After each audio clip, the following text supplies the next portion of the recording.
चला आज आपण बनवणार आहोत बटाट्यांच्या काचऱ्यांची भाजी। ह्याच्यासाठी आपण तेल गरम केले, त्याच्यात फोडणीला आपण जिरं मोहरी घालणार आहोत आणि जिरं मोहरी तडतडली की त्याच्यात हिंग घालायचं आहे। हिंग घातल्यानंतर आपण लाल सुक्या मिरच्या मी घातल्या, त्याच्यात तुम्ही हिरव्या मिरच्या पण घालू शकता आणि मी कढीपत्ता घातला आणि फोडणी चांगली तडतडली की ह्याच्यामध्ये फोडणीला आपण बटाटा घालायचा। बटाटा चांगला पातळ चिरून घ्यायचा, बारीक आणि पातळ चिरून घ्यायचा।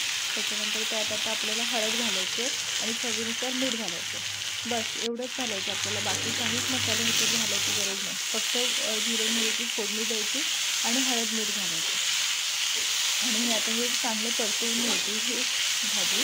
बटाटे बघा हे असं चांगलं परतवून घेतली की बस त्याच्यात बाकी काहीच मसाले आपल्याला घालायची गरज नाही। अशा पद्धतीची भाजी बनवून बघा, झटपट होणारी आहे, जास्त काही साहित्य लागत नाही। आणि ही आता ह्याच्यावर आता आपण प्लेट ठेवणार आहे आणि वाफेवरही शिजवणार आहे।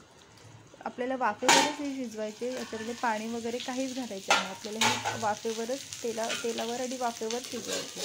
बघा ही आता खरपूस अशी खाली थोडीशी चटकली आहे, थोडीशी चटकली ना खाली की टेस्टला खूप छान लागते।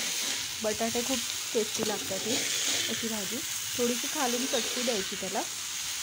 सध्या अशा प्रकारे भाजी तुम्ही नक्की करून पहा, खूप छान लागते आणि झटपट होणारी आहे आणि सोपी आहे। नक्की करून पहा आणि कशी वाटली तुम्हाला ही मला नक्की कमेंटमध्ये नक्की सांगा। ही अगदी कोणीही झटपट ही भाजी बनवू शकतो, अशा प्रकारे बनवून बघा।